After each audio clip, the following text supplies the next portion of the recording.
warahmatullahi wabarakatuh. Innal hamdalillah nahmaduhu wa nasta'inuhu wa nastaghfiruh wa na'udzu billahi min shururi anfusina wa min sayyiati a'malina. May yahdihillahu fala mudilla lahu wa may yudlil fala hadiya lahu. Asyhadu an la ilaha illallah wahdahu la syarika lahu wa asyhadu anna Muhammadan abduhu wa rasuluh. Allahumma salli ala Muhammad wa ala ali Muhammad. Allahumma salli wa sallim wa barik wa an'im ala nabiyyina Mustafa Muhammad bin Abdullah sallallahu alaihi wasallam wa ala alihi wa ashabihi wa man istanna bi sunnatihi wa man tabi'ahum bi ihsanin ila yaumiddin. Qala Allah Ta'ala fil Qur'anil Karim, ya ayyuhalladzina amanu taqullaha haqqa tuqatih wa la tamutunna illa wa antum muslimun. Ya ayyuhalladzina amanu taqullaha wa qulu qawlan sadida yuslih lakum a'malakum wa yaghfir lakum dhunubakum wa man yuti'illaha wa rasulahu faqad faza fawzan 'azima. Amma ba'd, fa inna asdaqal hadithi kitabullah wa khairul hadi hadi Muhammadin sallallahu alaihi wasallam wa syarrul umuri muhdatsatuha wa kullu muhdatsatin bid'ah wa kullu bid'atin dhalalah wa kullu dhalalatin finnar. Ma'asyiral muslimin, jamaah Masjid Al-Irsyad rahimahumullah, marilah kita berdoa agar insyaallah ilmu yang kita pelajari bermanfaat untuk kita, menjadi keberkahan bagi diri kita, dan bisa kita aplikasikan menjadi sebuah amalan dengan mengharap ridha Allah Subhanahu wa taala. Allahumma anfa'na bima 'allamtana wa 'allimna ma yanfa'una warzuqna 'uluman tanfa'una fid din wa dunya wal akhirah. Allahumma arzuqna fahma nabiyyin wa hifdzal mursalin wa ilhama malaikatikal muqarrabin. Allahumma inna na'udzu bika min 'ilmin la yanfa' wa min qalbin la yakhsha wa min nafsin la tashba' wa min da'watin la yustajabu laha. Rabbana shrah lana sudurana wa yassir lana umurana wahlul 'uqdatam min alsinatina yafqahu aqwalana. Amin ya rabbal alamin. Ma'asyiral muslimin rahimani wa rahimakumullah. Alhamdulillah, tsumma alhamdulillah, tsumma alhamdulillah. Marilah kita bersyukur, marilah kita memuji kepada Allah Subhanahu wa taala atas hidayah yang Allah taala berikan kepada kita, atas rahmat kasih sayang Allah Subhanahu wa taala kepada kita, sehingga sampai detik ini kita masih diberikan kekuatan keimanan, diberikan kekuatan keislaman, diberikan waktu luang untuk bisa beramal soleh, diberikan kesehatan oleh Allah Subhanahu wa taala untuk melanjutkan aktivitas dalam konsep visi dan misi Allah Subhanahu wa taala, yaitu untuk beribadah kepada Allah Subhanahu wa taala.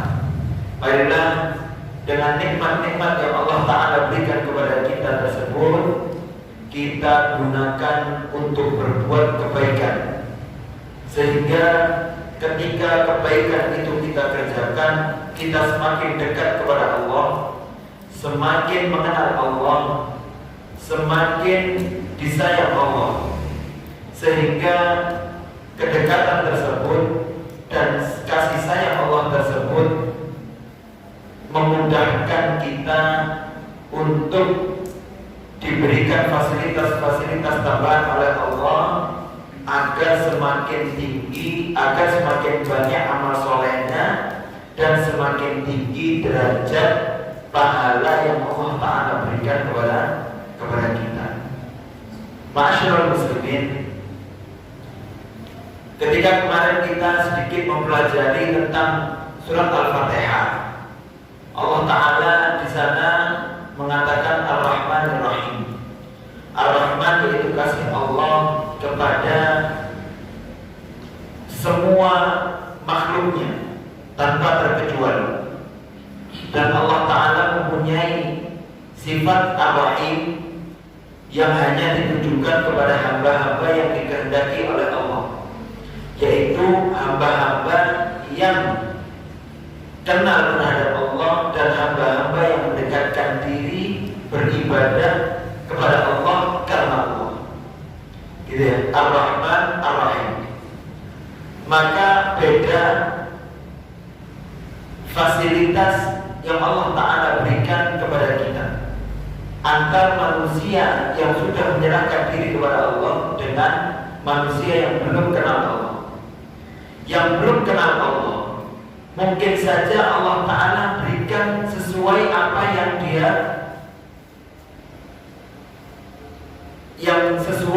dia targetkan dari urusan dunianya. Mungkin Allah Ta'ala berikan dengan apa yang dia inginkan.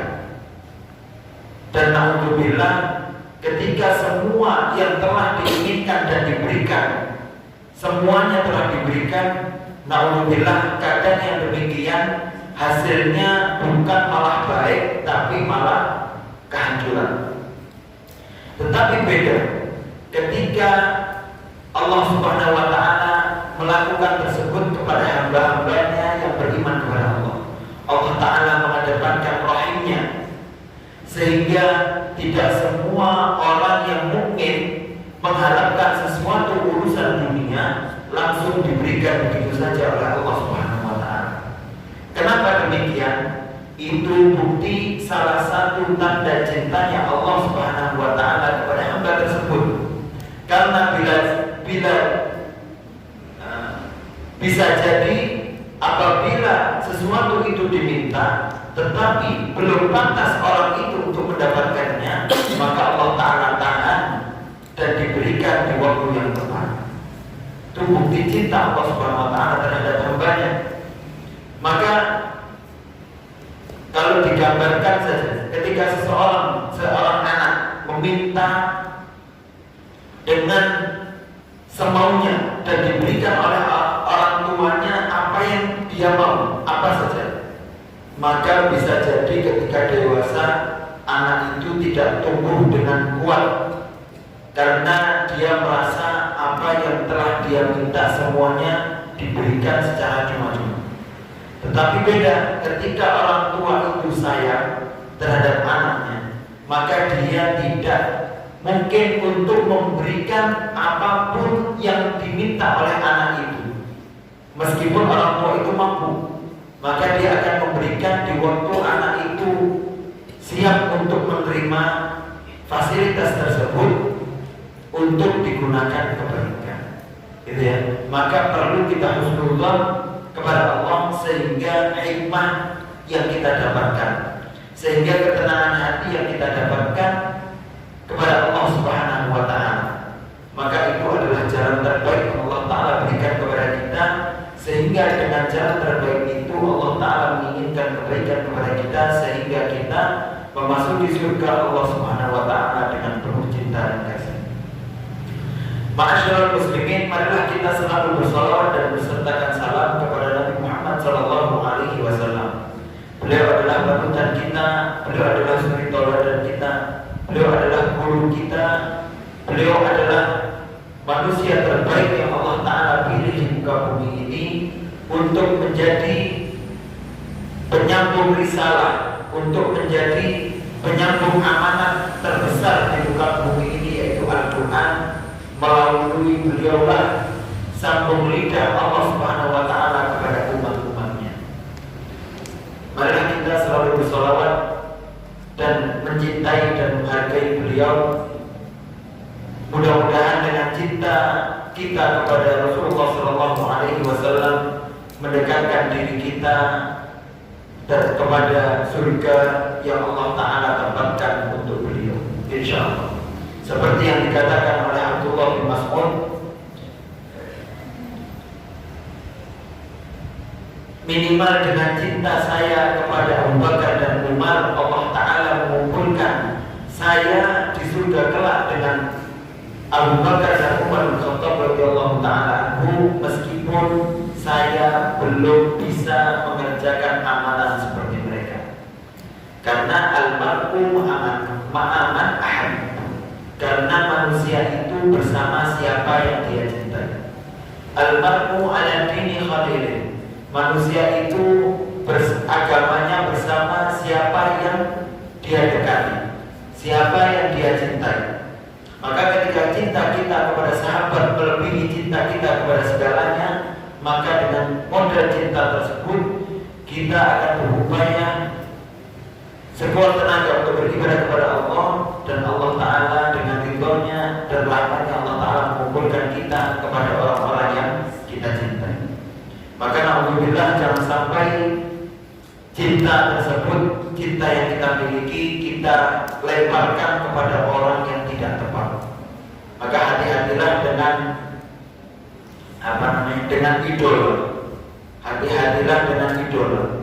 Karena kita menganggap mengidolakan satu public figure karena salah satu kemahirannya mungkin, sehingga dengan satu alasan itu kita terlalu cinta dengannya. Dan kita lupa kalau kita harus melebihkan cinta kita kepada Rasulullah. Itu lebih daripada cinta kita kepada diri kita. Mungkin secara lisan kalau kita ditanya, ya nggak mungkin saya cinta terhadap itu melebihi cinta saya terhadap Rasulullah. Tapi kadang-kala Allah Ta'ala akan menguji bukti cinta tersebut. Bisa jadi ketika kita cinta, contohnya cinta sama pemain bola, pas Barcelona versus Real Madrid. Kalau dibilang cinta Rasulullah lebih daripada cinta mereka, daripada kita cinta kepada idola kita. Tapi ketika itu jam tayangnya 3:30, mendekati subuh, terus kita alas-alasan mau ke masjid untuk sholat subuh, yang mana itu adalah bukti cinta kita kepada Rasulullah, dan kita mengedepankan untuk bela lihat bola dulu. Usiku wa iya ya nafsi.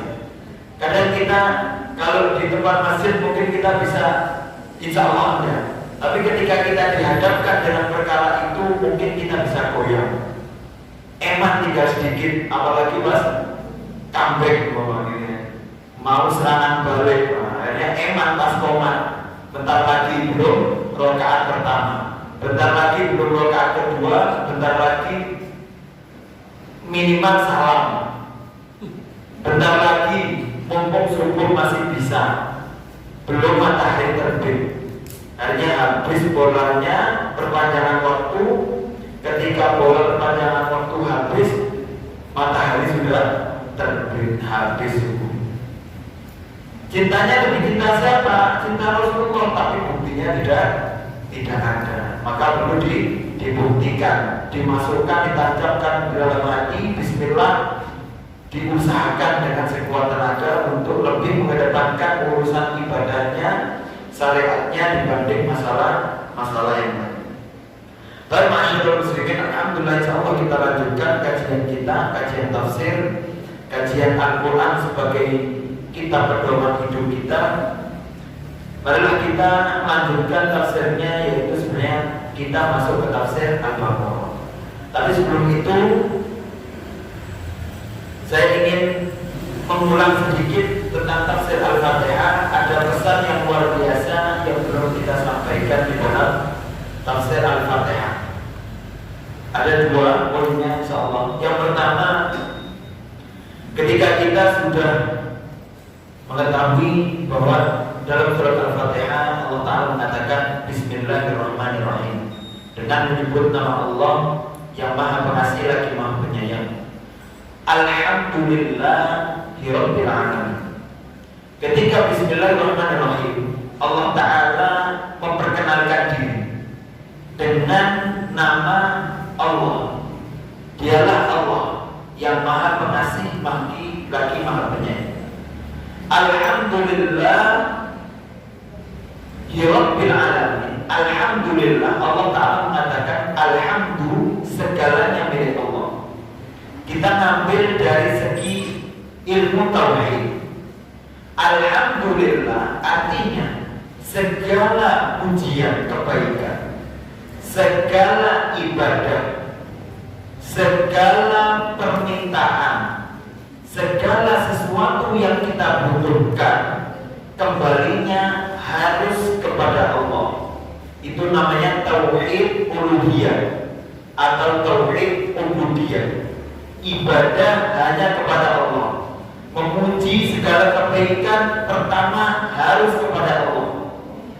Gitu ya. Bahkan di dalam kitab-kitab tauhid kita dilarang sampai menyamakannya, mensetarakan antara kesyukuran kita kepada Allah dengan kesyukuran kita kepada manusia. Harus Allah lebih di atas, tidak setara. Contohnya bagaimana? Kita di dalam kitab-kitab tauhid kita dilarang mengatakan asykurullah wa asykuruka. Saya bersyukur kepada Allah dan saya bersyukur kepadamu. Kalimat dan itu artinya setara. Saya dan kamu pergi sekolah, itu berarti saya bersama kamu dan kamu ke sekolah. Itu nggak boleh. Dan artinya setara. Beda dengan tsumma. Kalau tsumma itu artinya kemudian. Saya kemudian kamu pergi ke sekolah, berarti saya dulu baru kamu. Kita tidak sama-sama pergi. Gitu ya. Maka ketika asykuruka wa asykurullah wa asykuruka, meskipun Allah Ta'ala disebutkan buku, artinya saya bersyukur kepada Allah dan saya bersyukur kepadamu. Bahwa ini tidak boleh. Sesungguhnya kesyukuran pertama milik Allah, tsumma asykuruka. Gitu ya. Saya bersyukur kepada Allah.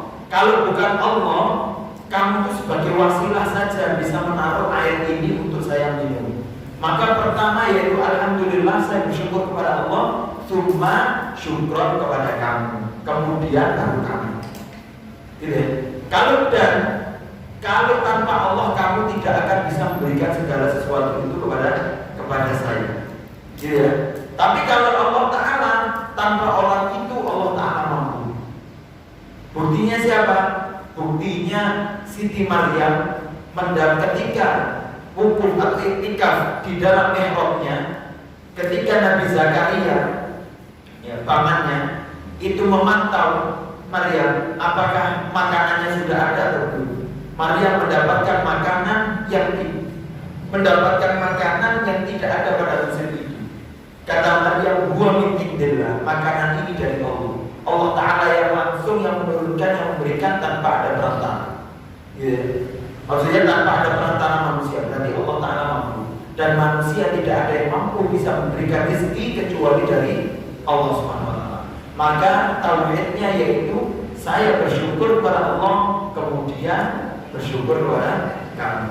Alhamdulillah itu artinya tauhid uluhiyah. Ibadah hanya kepada Allah, bersyukur hanya kepada Allah, cinta utama, ini yang utama hanya kepada Allah satu-satunya. Gitu ya. Meminta pertolongan yang itu khusus bagi Allah Subhanahu wa Ta'ala hanya kepada Allah. Minta ampun hanya kepada Allah. Minta hujan hanya kepada Allah. Ini yang kekhususan. Kalau minta tolong ambilkan air, ini manusiawi, ini bisa minta tolong ke manusia. Tapi kalau minta, ya Allah berikan, minta air agar airnya melimpah di tempat ini, maka perlu minta tolong kepada Allah. Nanti manusia sebagai perantara. Ini tauhid uluhiyah. Bentuk gambarnya kalau mau digambarkan itu seperti segitiga. Jadi semua dari manusia apa yang dimintakan harus merujuk kepada satu Allah Subhanahu wa taala. Alhamdulillah, itu namanya tauhid uluhiyah. Dan tauhid uluhiyah ini tauhid yang banyak manusia lupakan. Ya. Hanya Islam yang mengerucutkan kepada satu Allah. Nasrani menjadikan Tuhan menjadi tiga, tidak kerucut satu.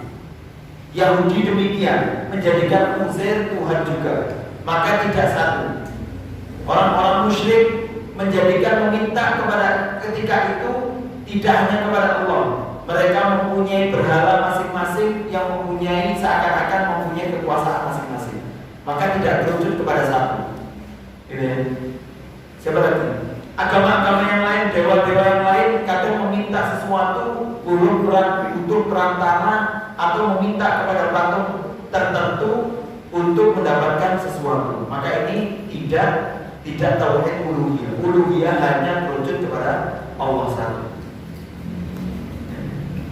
Selanjutnya, jadi ini tauhid yang pertama yang harus kita tajamkan, tauhid uluhiyah, kembalinya kepada Allah satu.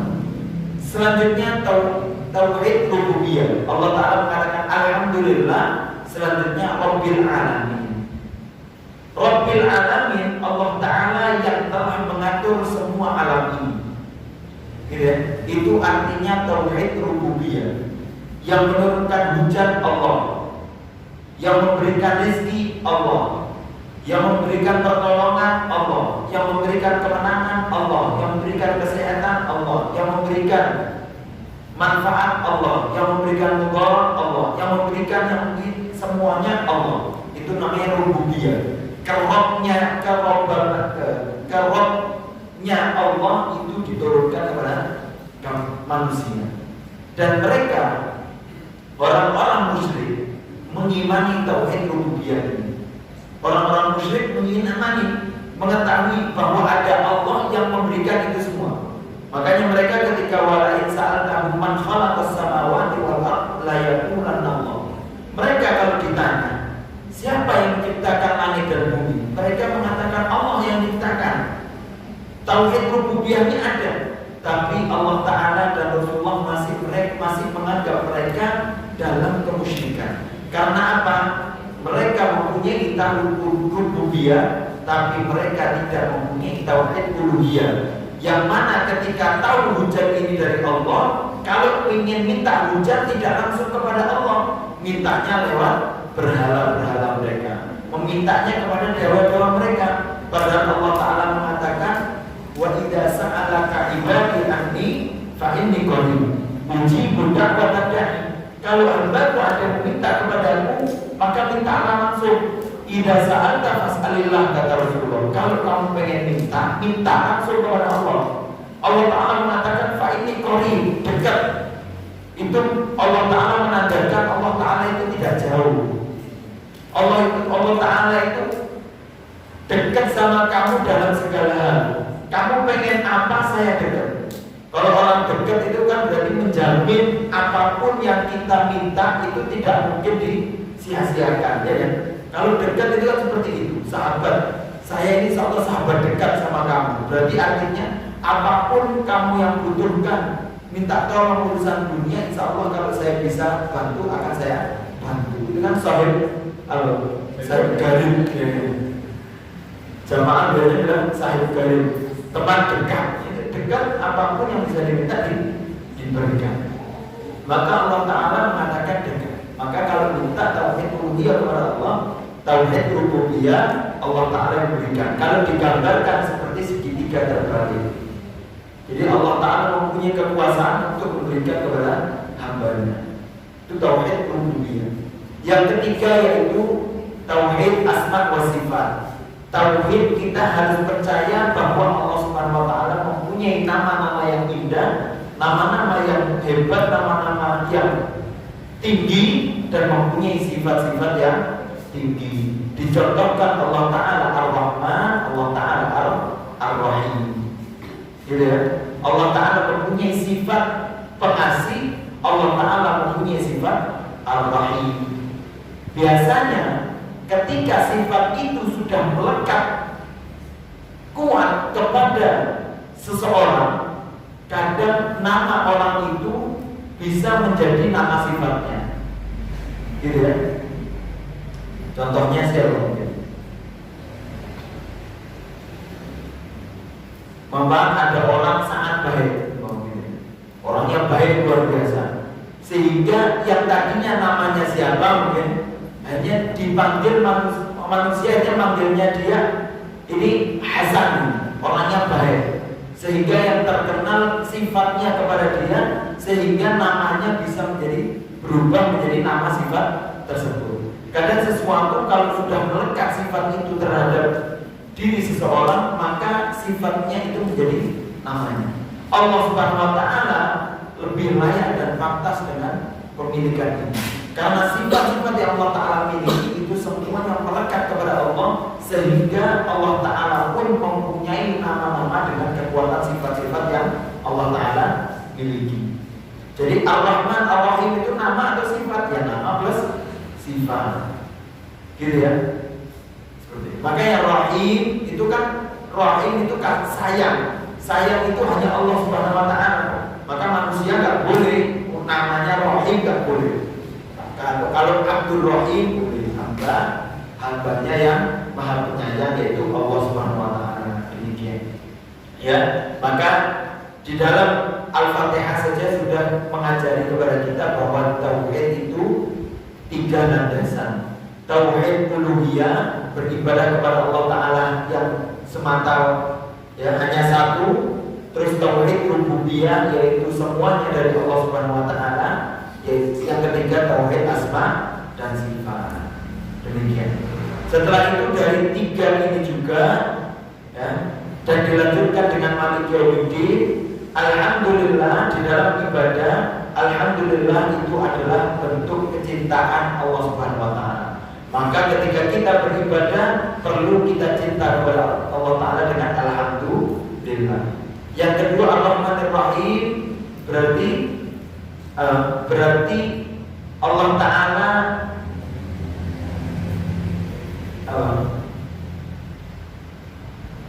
menawarkan pengharapan sifat Allah Ta'ala yang bisa diharapkan itu, ya. Allah Ta'ala punya kasih dan sayang, maka perlu kita beribadah yang pertama dengan cinta, yang kedua dengan mengharapkan kasih sayang Allah Subhanahu wa Ta'ala.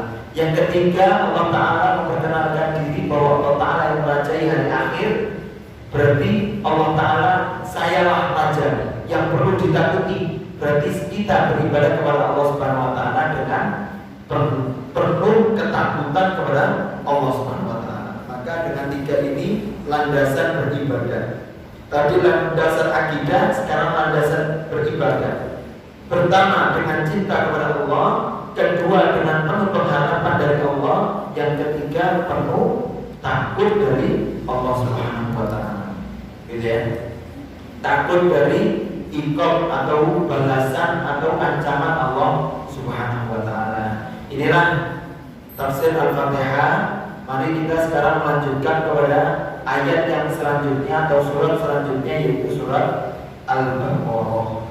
Insyaallah marilah kita kaji, tapi sedikit-sedikit, gak masalah insyaallah. Mudah-mudahan yang penting istiqomah. Baik.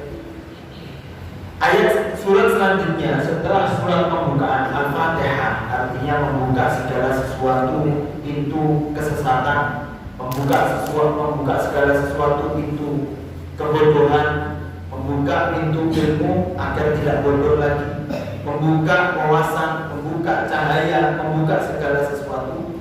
Maka ketika Allah Ta'ala membuka segala sesuatu tersebut, ya, dengan Al-Fatihah, maka para hambanya perlu untuk Al-Baqarah. Apa itu Al-Baqarah? Ini kalau gambarannya sedikit. Al-Baqarah itu hewan. Al-Baqarah itu artinya sapi. Sapi itu hewan yang jinak, ya. Jinak yang tunduk, yang dia akan mengikuti di mana pengembalanya akan memerintahkan. Kira-kira demikian yang Allah Ta'ala inginkan. Allah Ta'ala menginginkan hambanya untuk mengikuti apa yang telah Allah Ta'ala inginkan dari dari orang tersebut. Ketika Allah Ta'ala membukakan, maka ketika dibuka belah kita mengikuti apa yang Allah Ta'ala inginkan, sehingga kita bisa membuka cahaya Allah Ta'ala tersebut. Gitu ya. Ini secara makna Al-Baqarah. Dan Al-Baqarah juga diambil dari salah satu ayat yang ada di dalam surat ini. Gitu. Dan di dalam surat ini kisah tentang Al-Baqarah, yaitu ketika Nabi Musa memerintahkan kepada Bani Israel untuk menyembelih seekor sapi. Akhirnya Bani Israel, ya, ini dilarang. Akhirnya Bani Israel tidak langsung menyembelih dengan perintah Nabi Musa, tapi Bani Israel nanya-nanya dulu. Baqarah yang bagaimana, sapi yang bagaimana, yang gemuk-kah, yang kuruskah? Setelah itu yang warnanya apa? Setelah itu yang bagaimana, yang bagaimana, yang bagaimana. Seakan-akan Allah Ta'ala mengisyaratkan ketika surat ini dinamakan surat Al-Baqarah, yaitu apabila Allah Ta'ala dan Rasulnya memerintahkan sesuatu, maka tidak perlu kathratul masail, tidak perlu banyak tanya, tidak perlu banyak ragukan, tinggal cukup yakin kerjakan. Ya, wa idza amartukum bi syai'in fa'tu minhu. Kalau saya perintahkan maka datangilah semampu kalian. Tapi nggak usah mempersulit, harus bagaimana, harus tidak. Gitu ya. Maka ini salah satu makna dari Al-Baqarah yang tertuang di dalam surat ini, yaitu wujubul inqiyad wal istislam li awamirillah duna talaqqu wa takalluf. Jadi wajib untuk menyerahkan dan menyerahkan diri terhadap semua perintah Allah Subhanahu wa taala tanpa membeban-beban. Ya, tanpa banyak tanya. Itu makna dalam surat Al-Baqarah. Baik, dalam surat Al-Baqarah, membaca apa keutamaan membaca surat Al-Baqarah? Diriwayatkan dari Abu Umamah Al-Bahili radhiyallahu taala anhu, anna Nabi sallallahu alaihi wasallam, sesungguhnya Nabi sallallahu alaihi wasallam berkata, Iqra'ul Qur'an fa innahu ya'ti yaumal qiyamah syafi'an li ashabihi. Bacalah Al-Qur'an, sesungguhnya Al-Qur'an itu akan datang kepadamu sebagai syafaat kepada orang-orang yang telah membaca Al-Qur'an tersebut. Dan Allah Ta'ala dan Rasulullah mengatakan Iqra'u Zahrawan, bacalah dua Zahrawan, dua bunga ini, yaitu surat Al-Baqarah dan surat Ali Imran. Kalau baca dua ini, baca seluruhnya menjadi syafaat. Kalau baca dua ini, fa innahuma ta'tiyani yawmal qiyamah ka'annahuma ghamamatan aw wayayatan aw firqan min ghairin shawaf muhajjani an sahibihima. Dua ini kalau kalian baca, maka dia akan menjadi dua awan, dua pelindung, dua peneduh yang akan selalu mengikuti kita kemana kita pergi. Ya. Bahkan ketika kita di padang mahsyar, maka nanti akan ada ketika manusia panas dengan matahari yang terdekat, maka orang-orang yang gemar membaca Al-Baqarah dan surat Ali Imran, maka dia akan terteduhkan dengan awan-awan Al-Baqarah dan Ali Imran tersebut. Dan Rasulullah mengatakan Iqra'u surat Al-Baqarah fa inna akhdaha barakatun wa tarakaha hasratun wa la tastati'uhal budlah. Ya, bacalah surat Al-Baqarah, barang siapa yang mengambil dari surat Al-Baqarah tersebut, maka keberkahannya akan dia miliki, dan barang siapa yang meninggalkan maka dia akan rugi. Ya Allah Ta'ala, ini Rasulullah SAW mengatakan demikian.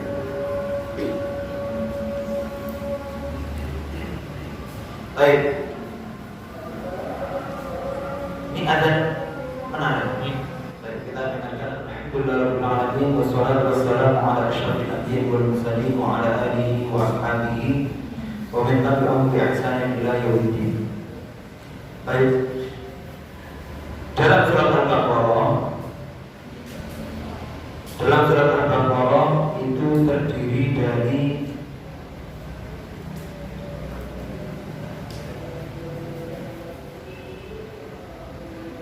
2505 huruf surat Al-Baqarah.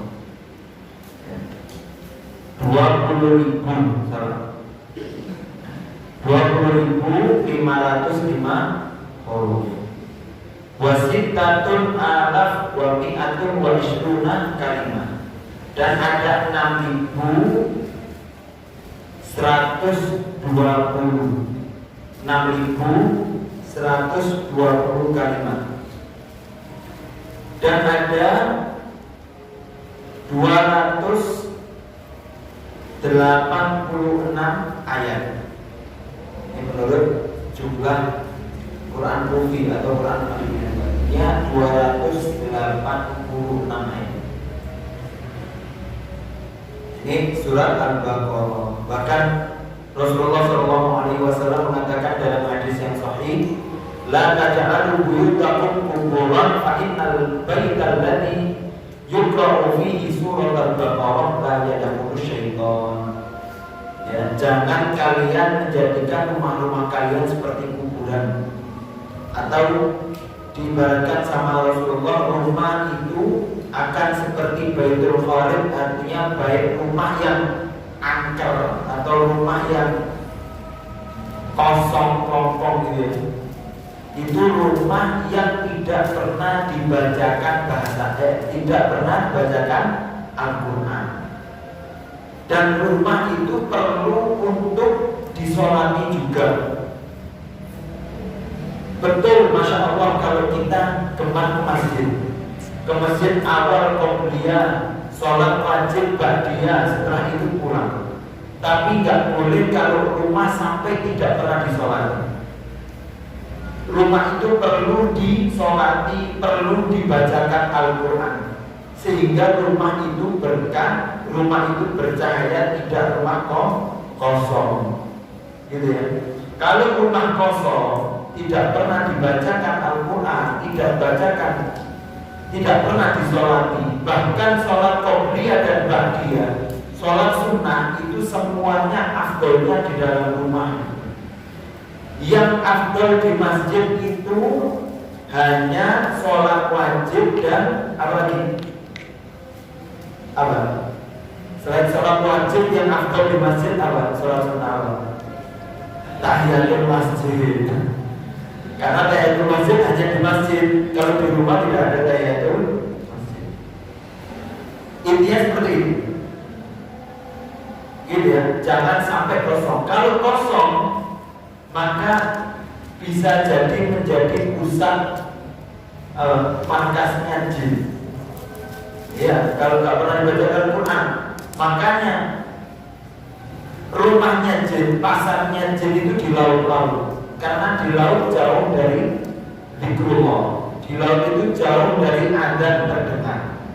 Di laut juga jarang, tidak ada orang sholat di situ, kecuali ya mungkin kebetulan nelayan di tengah jalan terus butuh sholat gitu. Ya.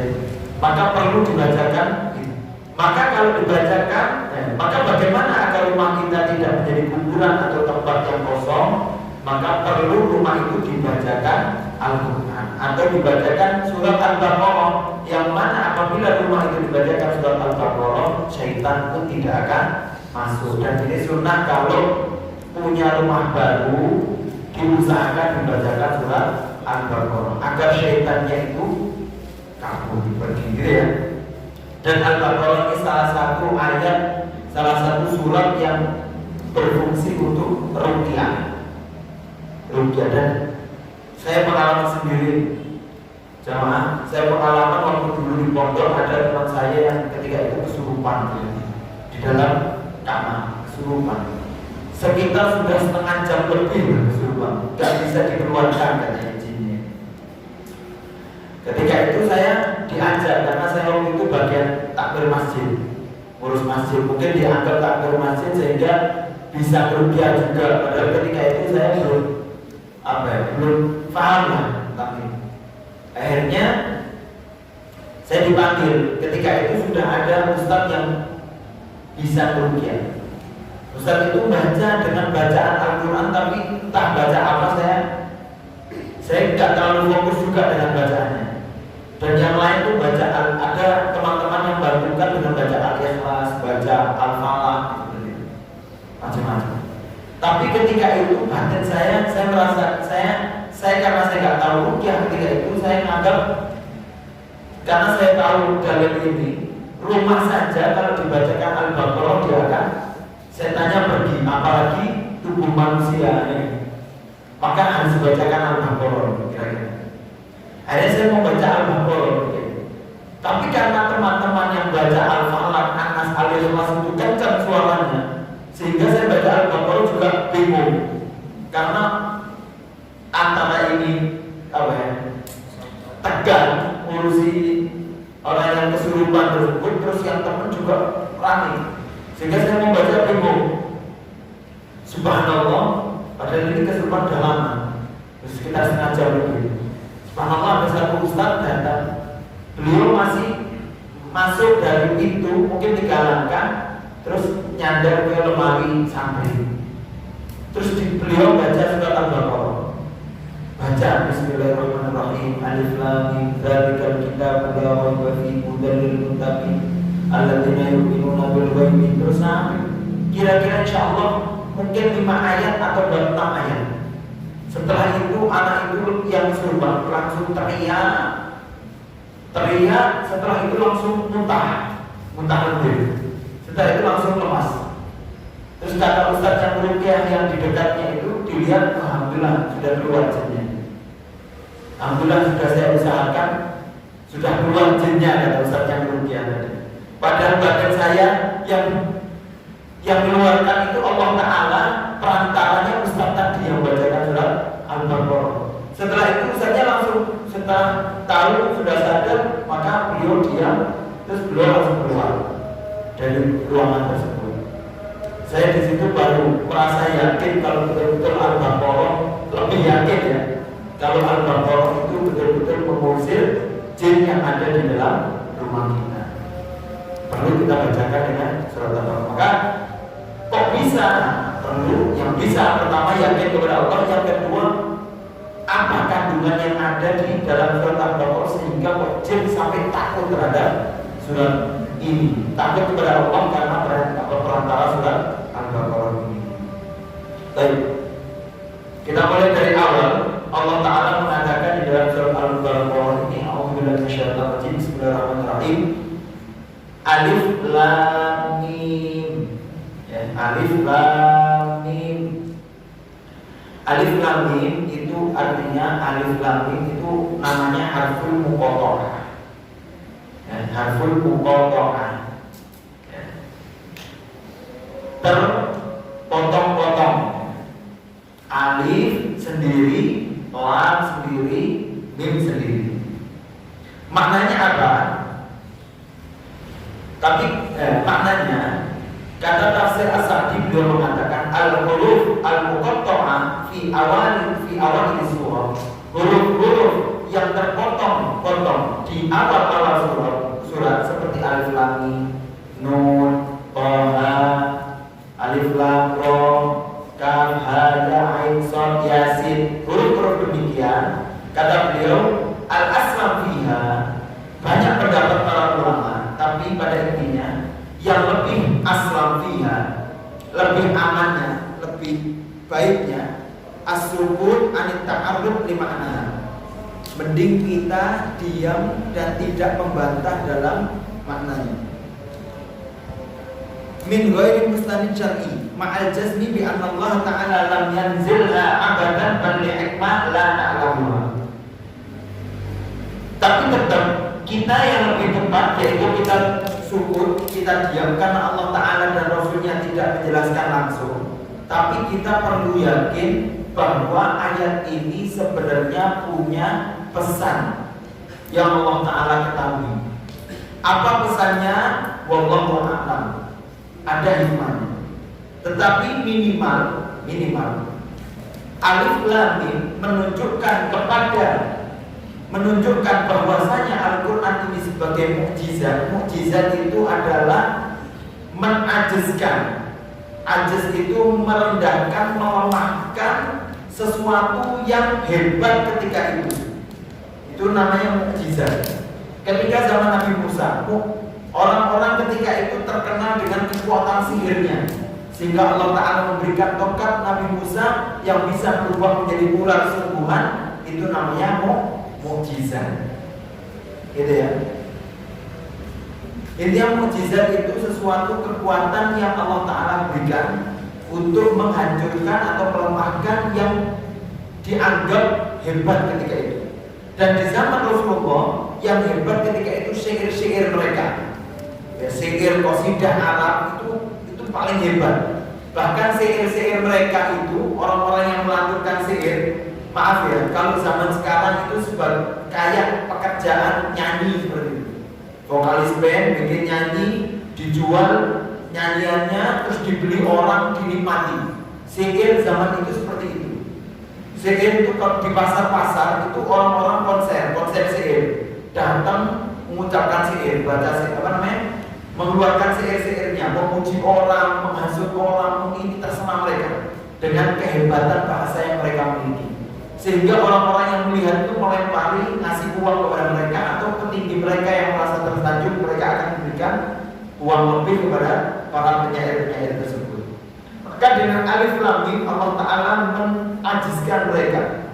Allah Ta'ala membuat dengan 3 huruf yang maknanya Quran yang saya turunkan ini dia juga berbahasa Arab seperti Arab yang kalian miliki, yaitu sama-sama mempunyai alif, sama-sama mempunyai lam, sama-sama mempunyai mim. Alif lam mim, kalau harful muqatta'ah itu, kalau dijumlah semua yang ada di dalam Al-Quran itu jumlahnya ada 28 kata, 28 huruf. Ya, ada yang sama, tapi kalau digabung semuanya itu 29. 29 itu seakan-akan sudah mewakili jumlah huruf hijaiyah yang 28 atau 29. Sehingga alif lam mim juga menjelaskan semua bahasa Arab yang makhrajnya engkau ucapkan semuanya sudah terbantahkan dengan alif lam mim. Alif lam mim ini semua rongga yang ada sebagai makhrarijul huruf ini semua sudah terwakilkan. Ya, alif itu dari mana? Dari halak kita. Alif itu sudah ada. Mim itu alif, lam itu lidah kita juga makhraj lidah ada. Alif ini bibir kita ada. Mim itu bibir juga main. Lif, fa itu tanah gigi kita juga makhrajnya juga keluar. Mim dan khaysyub juga keluar. Jadi semua makharijul huruf itu sudah terwakilkan dengan alif lam mim. Setelah itu Allah Ta'ala mengatakan alif lam mim huruf hijaiyah Al-Quran yang demikian itu adalah dzalikal kitab. Allah Ta'ala mengatakan dzalika. Makna dzalika itu artinya sebenarnya dalam bahasa Arab dzalika itu artinya itu. Hada artinya ini. Sebenarnya Allah Ta'ala maknanya hadal kita, gitu ya. Ini kita, ya kan? Kalau menunjukkan Alkitab kan ini kita. Tapi Allah Ta'ala kalau menginginkan sesuatu yang lebih, Allah Ta'ala tidak menggunakan itu. Dan Allah Ta'ala tidak punya alasan kenapa kok gak pakai hada, kok pakai dzalika. Dzalika artinya dza itu diambil dari hada, ini. Dza itu artinya ini, dza. Lam itu artinya sesuatu yang jauh. Dzalika itu kan jauh, lam itu jauh. Ka di dalam bahasa Arab itu artinya kamu, kata ganti dari kamu. Kita buka berarti kita kamu. Kolam muka itu berarti pulpen kamu. Ya, ka itu kamu.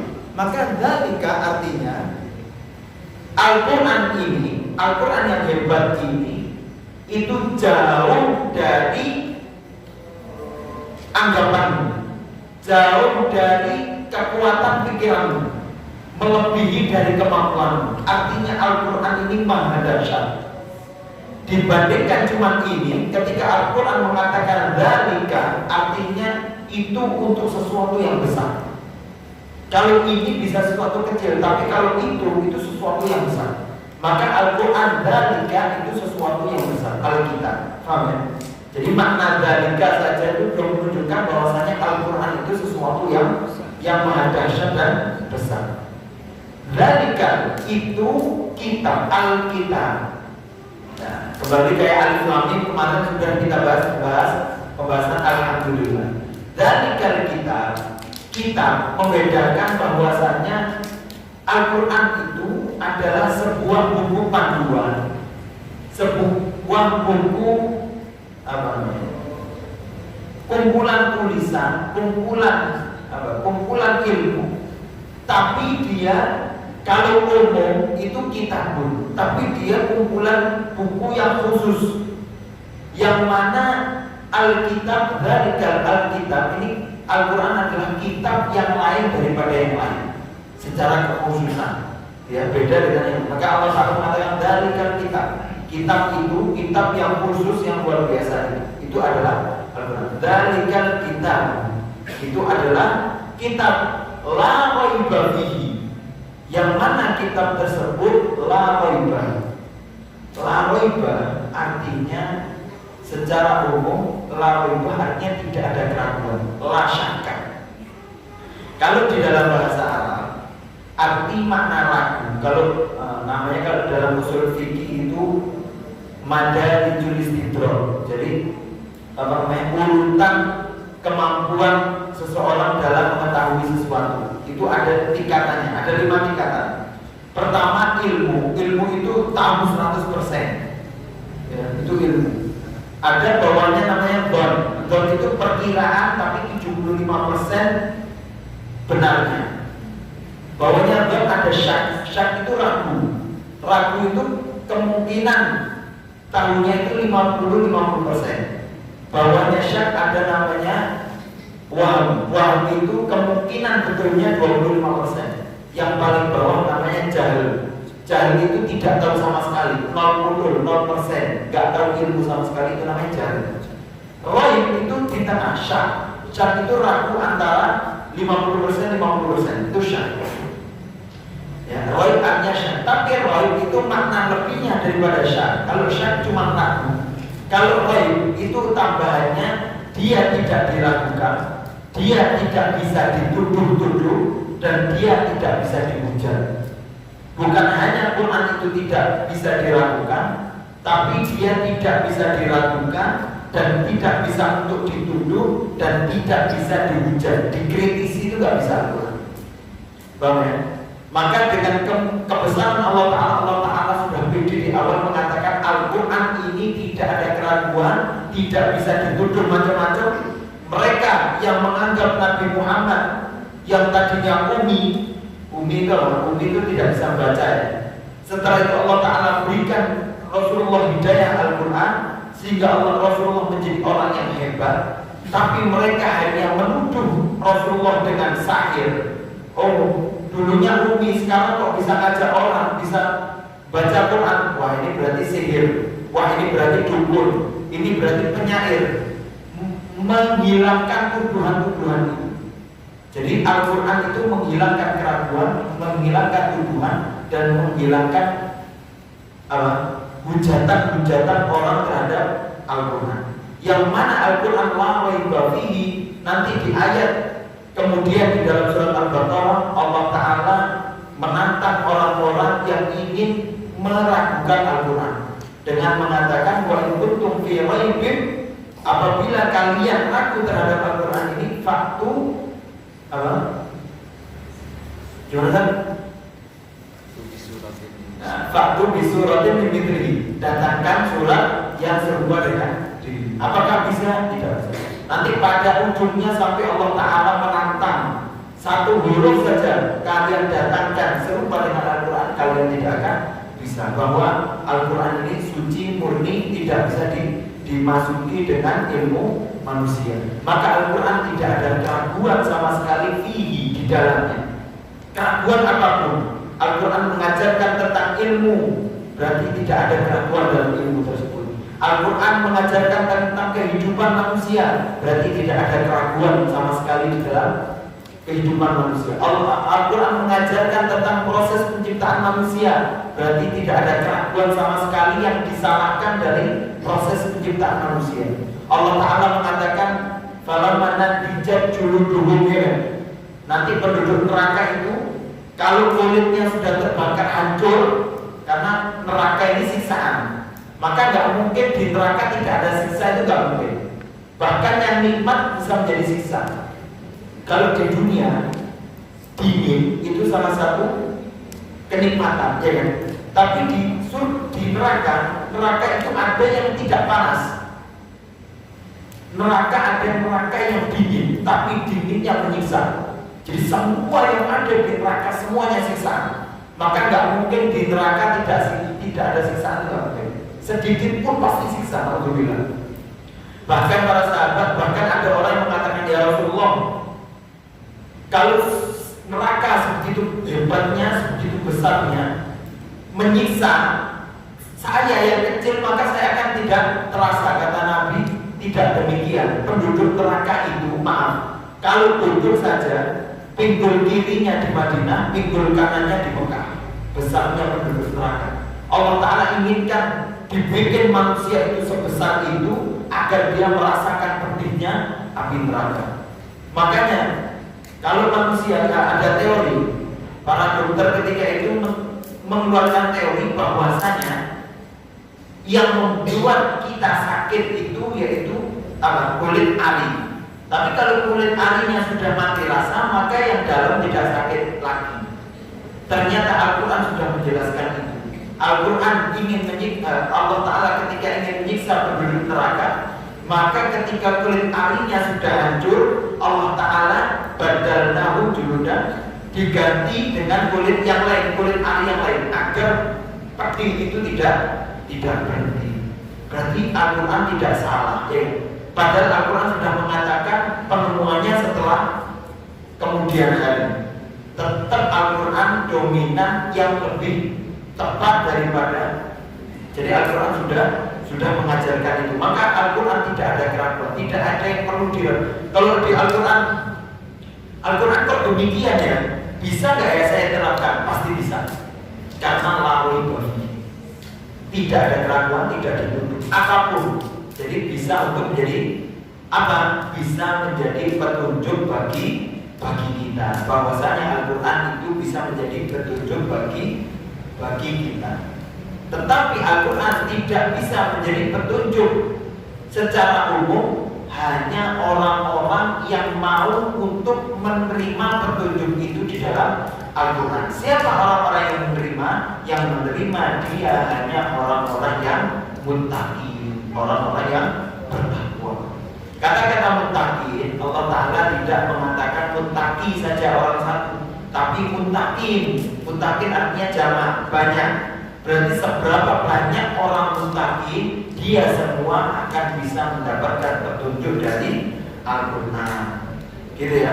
Allah Ta'ala langsung menjawab apa yang kita minta di dalam surat Al-Fatihah. Korelasinya demikian antara Al-Fatihah, surat Al-Fatihah dengan surat Al-Baqarah. Ketika tadi di Al-Fatihah kita meminta ihdinas siratal mustaqim, ya Allah, berikan saya jalan petunjuk yang lurus. Allah Ta'ala langsung menjawab petunjuknya, yaitu dzalikal kitabul la raiba fihi. Petunjuknya ada di kitab itu yang tidak ada keraguan, tidak bisa dituduh dan tidak bisa dihujat. Dan dia akan bisa memberi hidayah kepadamu. Syaratnya kamu harus muttaqin, syaratnya kamu harus bertakwa kepada Allah Subhanahu wa Ta'ala. Maka kalau kita sendiri ya, kalau kita pengen memasukkan diri, Allah Ta'ala sudah membuka ini. Syaratnya adalah takwa biar dapat hidayah Quran seperti yang kita minta dalam surat Al-Fatihah. Maka caranya harus bertakwa, ya. Membuka caranya takwa. Maka bagaimana cara memasukkan diri kita ke dalam ketakwaan, gitu ya. Kan gitu kan gambarannya. Allah Ta'ala sudah membukakan ya, kalian yang masuk.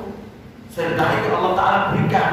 Demikian juga ketika panitia memberikan makanan semua, ketika pengajian itu kan sudah diberikan fasilitas, tinggal kita mau minum atau tidak. Ketika kita nggak mau minum, kita nggak mau menjadikan kita yang minum. Setelah itu tidak kita minum, tahu-tahu kita kelaparan dan sakit perut. Apakah panitia yang disalahkan? Kenapa panitia kok nggak bilang ke saya? Kan nggak mungkin, ya kan? Kita yang harus berbuat ketika fasilitas itu sudah diberikan kepada kita. Demikian Allah Ta'ala. Allah Ta'ala sudah memberikan fasilitas Quran sebagai hidayah, maka kita yang memasukkan diri kita kepada manusia yang bertakwa agar mendapatkan hidayah Allah, biar kita tidak salah jalan atau dimurkai oleh Allah Subhanahu wa Ta'ala. Maka caranya gimana? Orang-orang yang bertakwa, Allah Ta'ala mengatakan dalam surat yang selanjutnya, ayat yang selanjutnya, yaitu Al-Muttaqin Alladzina itu di dalam bahasa Arab artinya yang. Jadi orang-orang yang bertakwa itu adalah dia yang apa? Yu'minuna bil ghaib. Syarat pertama adalah dia harus yu'minun. Yu'minun itu fi'il mudhari, artinya iman. Pertama dia harus punya keimanan. Dan yu'minun di situ artinya fi'il mudhari, artinya perbuatan yang harus dikerjakan. Keimanan itu tidak ditancapkan, tapi kita harus berbuat berbuat keimanan agar Allah Ta'ala memberikan kekuatan keimanan itu kepada kita. Berarti kita yang harus nyari keimanan tersebut, belajar tentang keimanan. Berarti kita harus yu'minun. Dan yu'minun itu tidak satu, bukan yu'minu, tapi yu'minuna, artinya banyak. Artinya Allah Ta'ala membukakan kepada semua pintu yang ingin beriman, Allah Ta'ala akan beri. Syaratnya harus yu'minun, harus berbuat untuk iman. Pertama iman yaitu amalan hati. Ya, hati kita harus bekerja untuk iman kepada Allah. Contohnya adalah yu'minuna bil ghaib, yaitu beriman yakin terhadap minimal terhadap yang gaib-gaib. Karena yang kelihatan itu mudah saja kita untuk meyakini. Ketika jelas di depan kita, mudah yakin. Tapi kalau nggak ada, belum yakin saya bakal lihat. Kan kita gitu ya. Saya nggak pernah lihat, bagaimana saya bisa yakin? Tapi Allah Ta'ala menginginkan memastikan kepada kita harus yakin terhadap yang gaib-gaib tersebut. Cara menambah keyakinan kita terhadap yang gaib itu apa sih? Allah yang paling utama, yaitu iman terhadap hari akhir itu gaib, terhadap iman terhadap malaikat itu gaib. Iman kepada kitab-kitab Allah yang terdahulu, Zabur, Taurat, Injil, Quran, itu harus kita imani yang sudah lama. Terus apalagi iman terhadap Rasul Allah, kepada Nabi Musa, padahal itu gaib. Kita nggak pernah nemui Nabi Musa, nggak pernah nemui Nabi Harun, nggak pernah nemui Nabi Adam, tapi kita harus mengimani kalau bahwasanya mereka pernah ada. Terus iman terhadap takdir hari akhir dan iman terhadap takdir Allah Ta'ala harus seperti itu. Yu'minuna bil ghaib, gitu ya. Harus iman terhadap ghaib. Yu'minun artinya menambah ilmu, menambah iman dan menambah ilmu agar mengetahui sesuatu yang gaib. Karena mengetahui gaib tanpa belajar itu nggak bisa, ya kan? Nggak bisa. Yang nggak pernah ke Mekah atau yakin kalau di Mekah itu ada Ka'bah. Yakin nggak kita? Yang nggak pernah ke Mekah, yakin nggak kalau di Mekah itu ada Ka'bah? Yakin. Dari mana? Ya dari ilmu. Kalau nggak pernah lihat, berarti kan dari ilmu. Ilmunya dari mana? Ilmunya dari kabar manusia yang begitu banyak yang mengatakan bahwasanya di Mekah itu ada Ka'bah. Gitu ya. Maka kita juga perlu asupan banyak ilmu agar semakin iman yakin terhadap yang gaib-gaib. Kalau nggak banyak iman ya nggak perlu. Gak banyak paham. Bahkan iman terhadap takdir itu iman yang paling susah itu. Iman yang paling sulit. Kadang kita sendiri saja, kok takdir saya kok gini nasibnya ya, kok ini kok seperti ini ya, kok bisa seperti ini, padahal itu sudah takdir dari Allah Subhanahu wa Ta'ala. Kok kayaknya nggak masuk akal ya? Ya emang nggak masuk akal kalau takdir sudah menentukan. Harus paham, harus belajar banyak ilmu agar kita tetap tenang dengan takdir yang Allah Ta'ala berikan kepada kita. Pertama iman bil ghaib ya, berarti rukun iman. Syaratnya agar takwa pertama rukun iman. Yang kedua alladzina yu'minuna bil ghaib wa yuqimunas shalah. Wa yang tadi sama ya. Wa artinya apa? Dan itu berarti harus bersamaan. bersama. Jadi iman kepada rukun iman dan plus bersama apa? Yuqimun as-shalah. Yuqimun itu artinya menegakkan itu kan nggak mungkin gelas jatuh mau saya tegakkan, gimana? Saya mau berdirikan, caranya saya terawang, kan nggak mungkin. Dengan hati nggak mungkin, perlu ada perbuatan untuk ditegakkan. Sholat nggak mungkin tegak kalau kita nggak mau sholat, kalau nggak mau kita ke masjid, kalau kita nggak mau menegakkan sholat tersebut, maka perlu aplikasi perbuatan untuk menegakkan sholat. Dan itu contoh salah satu dari rukun Islam. Yang lainnya juga karena rukun Islam yang paling mudah itu sholat. Makanya orang pertama syahadat terus sholat. Makanya orang ketika masuk Islam itu pertama syahadat. Setelah itu sudah syahadat mengucapkan, sudah bisa, maka perbuatan harus diaplikasikan. Dia harus sholat. Karena sholat itu paling mudah. Sholat itu kalau nggak bisa berdiri boleh duduk. Kalau nggak bisa duduk boleh miring, ya kan? Kalau nggak bisa miring boleh baring, boleh. Kalau nggak bisa baring boleh pakai isyarat tangan atau isyarat mata. Kalau nggak bisa boleh disolati dan meninggal. Kalau isyarat saja nggak bisa berarti meninggal.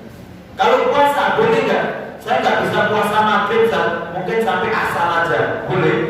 Nggak boleh. Saya nggak kuat sampai maghrib, sampai dulu aja. Boleh? Nggak boleh. Nggak ada dispensasi kalau untuk dikurangi nggak bisa. Saya nggak bisa haji ke Ka'bah kan? Kira-kira di Tulungagung di masjid apa yang ada kiswahnya ini? Masjid apa kan? Al-Fatah itu. Kalau saya mau tawaf di Al-Fatah bisa? Nggak bisa. Ya, nggak bisa. Semuanya harus ada ukuran. Zakat 2,5 kebanyakan, kalau kurang dari itu nggak bisa. Sudah ditetapkan segitu. Jadi ibadah paling mudah adalah sholat. Sehingga Allah Ta'ala mencontohkan dengan ibadah yang paling mudah. Berarti takwa itu pertama rukun iman, kedua yaitu rukun Islam. Gitu ya. Yuqimuna sholat. Selanjutnya yang tadi yuqimuna ada perbuatan, harus iman. Yuqimun harus ada perbuatan iqamah. Yang ketiga itu hasilnya. Wa mimma razaqnahum yunfikun. Yang terakhir razaqna, masalah rizki Allah Ta'ala tidak apa yang kamu cari, tidak. Paham ya? Rizki tidak apa yang kamu cari, rizki tidak, tapi apa yang diberikan. Razaqna itu bahasa, kalau dalam bahasa Arab bukan fi'il mudhari yang artinya ada korelasi perbuatan, tapi razaqna itu dari fi'il madhi yang artinya telah dikerjakan.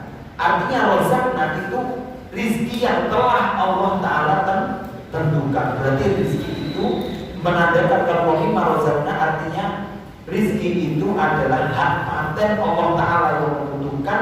Nanti Allah Ta'ala yang memberikan kepada kamu. Gitu ya. Jadi rizki itu Allah Ta'ala yang memberikan, Pak. Tidak semua yang kita minta itu langsung dikasih Allah Ta'ala, karena ada kadar rizki masing-masing kita. Maka Allah Ta'ala dari rizki itu harus diyunfikun. Baru masalah infak kita yang ada perbuatan untuk mengeluarkan infak. Apakah semua rizki? Tidak. Ini atas rahmat Allah Subhanahu wa Ta'ala. Allah Ta'ala tidak mengatakan wa kullu ma razaqnahum yunfikun. Semua yang kita rizkikan, kamu kalau saya kasih 1 juta, berarti 1 juta kamu harus infakkan semuanya. Tidak. Allah Ta'ala itu rahmat. Allah Ta'ala mengatakan wa mimma itu artinya dari sebagian rizki yang saya berikan itu kamu infakkan. Berarti kalau rizki kamu, saya kasih kamu rizki 1 juta, maka ya infakkanlah sebagainya, tidak semuanya, minimal sebagian. Gitu ya. Berapa saja terserah, mau 100.000, 200.000, intinya sebagian dari rizki yang kita peroleh. Ini Allah Ta'ala mimma razaqnahum yunfikun. Maka 3 ini adalah apa? Ya, ini 3. Pertama iman, rukun Islam dan berinfak sebagai buah dari hasil rezeki yang telah kita peroleh. Ya. Maka harus kita infakkan. Kalau di dalam surat Al-Baqarah ayat 215, infak yang terbaik itu kepada siapa? Ketika Allah Ta'ala mengatakan yas'alunaka madza yunfiqun, ketika ada yang menanyakan kepada kamu wahai Muhammad, kepada siapa harus diinfakkan hartanya, katakanlah sesungguhnya infak yang terbaik, min khairin, yang terbaik itu adalah pertama kepada orang tua. Infak pertama itu kepada orang tua. Falil walidaini. Yang kedua wal aqrabin, terdekat. Terdekat itu bisa terdekat saudara, darah, ya, terdekat darah atau terdekat pertemanan, saudara kita atau teman-teman kita. Wal aqrabin. Wal yatama, selanjutnya orang anak yatim itu berhak untuk mendapatkan nafkah. Kemudian wal masakin, baru orang-orang miskin. Yang kelima wal sabil, baru orang-orang yang musafir, yang berjalan jauh, yang butuh dana. Betul ya. Pertama adalah orang tua. Terus istri, mana istri? Gak perlu berarti ya, pakai istri ya. Gak perlu sebagai pangan dari cukup. Istri di mana istri?